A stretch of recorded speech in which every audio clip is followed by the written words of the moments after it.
Numerical number 15 है। एक समान विद्युत क्षेत्र में एक बार तो कौन रखा है, प्रोटॉन, न्यूट्रॉन व अल्फा कण के त्वरणों का क्या ज्ञात करो, अनुपात ज्ञात करो।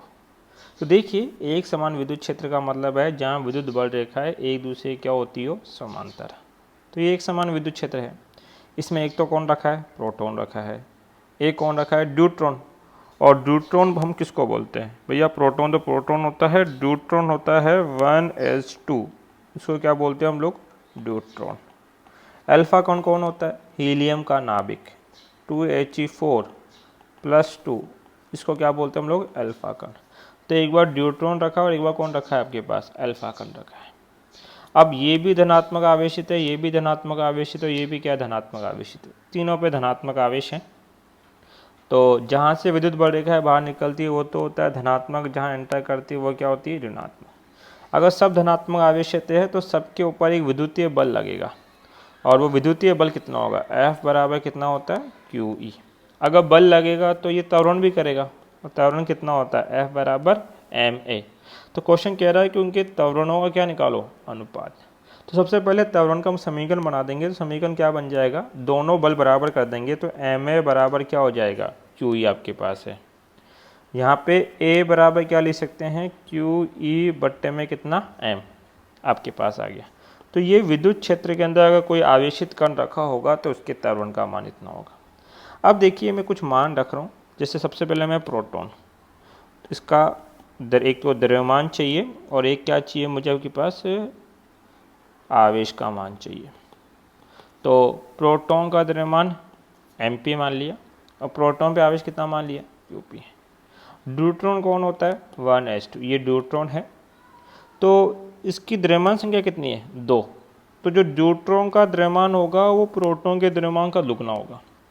आवेश कितना है, 1, तो इसका आवेश प्रोटॉन के आवेश के बराबर होगा। फिर कौन है, अल्फा। अल्फा कितना होता है, 2He4।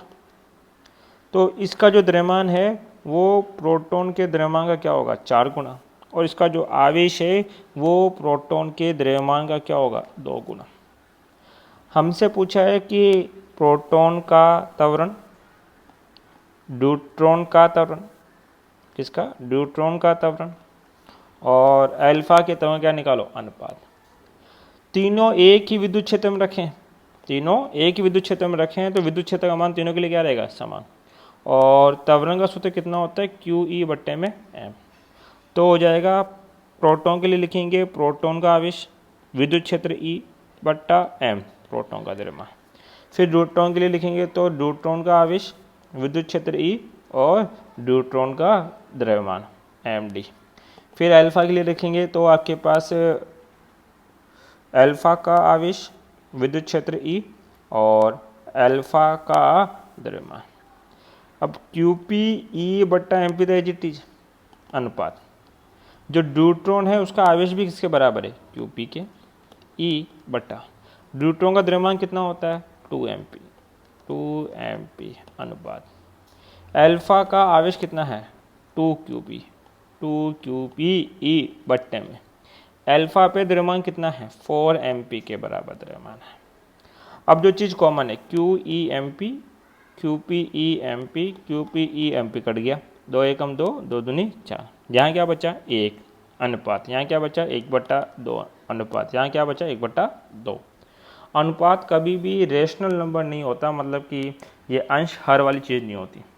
तो इनको हटाने के लिए हम क्या ले लेंगे, इनका एक कॉमन एलसीएम। एलसीएम कितना आएगा, 2, तो हो जाएगा 2:1:1। तो इन तीनों के त्वरण का अनुपात कितना आया, 2:1:1।